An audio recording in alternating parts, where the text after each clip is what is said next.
Depuis le Covid, le numérique a pris une place encore plus importante dans nos vies. Entre le télétravail, le streaming et les commandes en ligne, les habitudes de consommation ont changé pour les 4,1 milliards d'utilisateurs du numérique dans le monde. Mais la question environnementale se pose. Nous avons donc investigué sur la pollution numérique et sur les stratégies gouvernementales mises en place. Mammouth.media.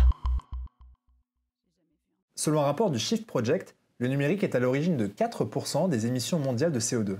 À chaque fois que vous surfez sur Internet, votre appareil envoie et reçoit des informations numériques en provenance de data centers. Ces données, transmises par le réseau, permettent de lire des vidéos, charger des pages web, en bref, de proposer l'Internet que nous connaissons toutes et tous. Ce qui consomme réellement, c'est le fait qu'on a tous ces équipements qui sont allumés tout le temps, le réseau, les data centers, les machins, et cetera. Ça, c'est la consommation au jour le jour du numérique et ça représente à peu près 10 de la consommation d'électricité mondiale. Ça tourne en continu, mais c'est pas un petit acte qui change quelque chose. C'est la somme de nos actes, qui font qu'on a cette augmentation de consommation. Qu'est-ce qui consomme le plus?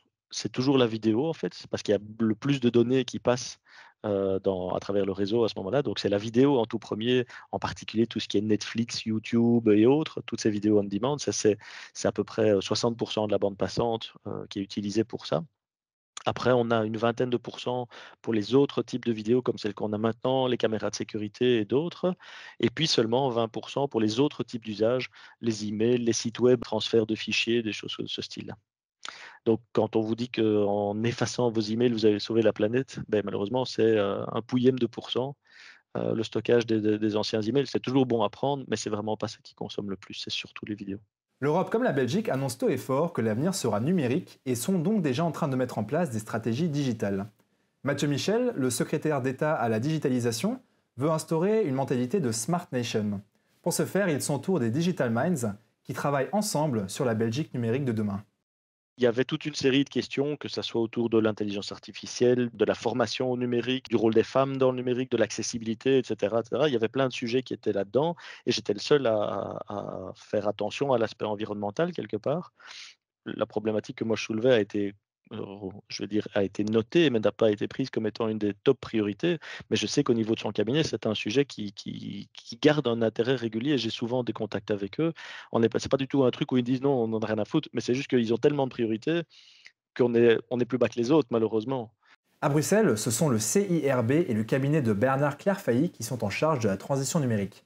En avance sur le fédéral, la région bruxelloise a décidé d'adopter la charte Green IT. C'est une charte qui se passe au niveau européen, voire mondial, où chaque administration, mais pas que, aussi des sociétés privées, adhèrent à cette charte et s'engagent à respecter toute une série de conditions pour justement avoir une utilisation plus responsable du numérique, en optant pour des matériaux recyclés, en faisant attention dans le cahier des charges à ce que les logiciels achetés ou le hardware acheté correspondent à certaines normes européennes et ainsi de suite, mais aussi tout simplement en appliquant des gestes qui peuvent relever du bon sens, hein. Donc ça brasse vraiment assez large, aussi bien l'utilisation au quotidien par les fonctionnaires que, dans le cadre d'achat de matériel informatique ou de logiciels. Actuellement, le cabinet de Bernard Clairfailly réfléchit à un plan pour un numérique responsable qui devrait compléter la charte Green IT.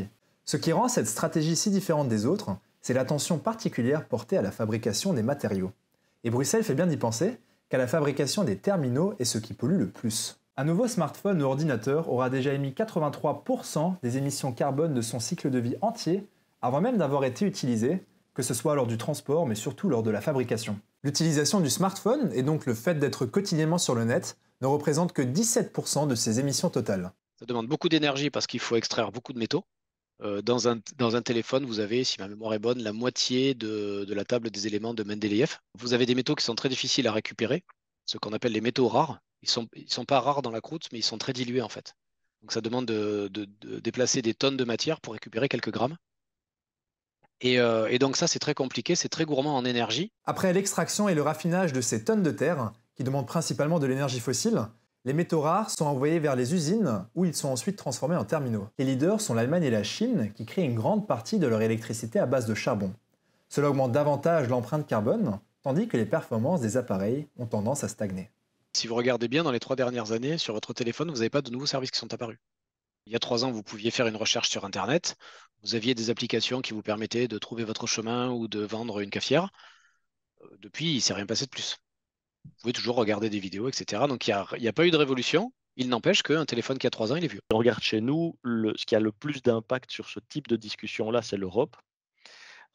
Et au niveau de l'Europe, la première priorité est le développement économique, avant la réduction de l'empreinte environnementale. Et la réduction de l'empreinte environnementale au niveau européen est surtout vue à travers le technosolutionnisme, donc en espérant que des solutions techniques vont permettre de résoudre les problèmes d'empreinte environnementale.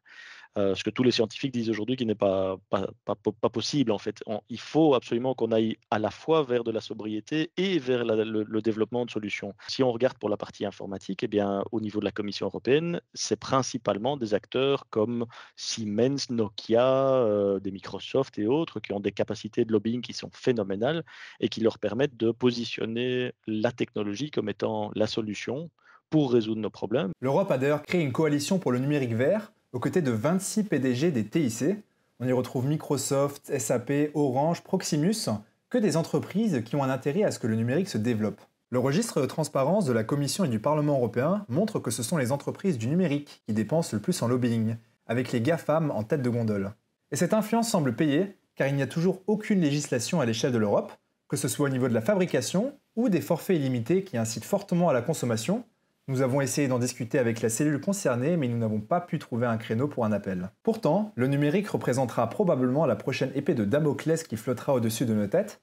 Sa consommation d'énergie accroît de 9% par an et il représentera 6% de l'empreinte humaine totale d'ici 2025. Notre usage quotidien n'est que la face émergée de l'iceberg, tant l'impact environnemental lié à la fabrication des appareils est sous-estimé. Mammouth.media. Mammouth.media? Tu connais pas?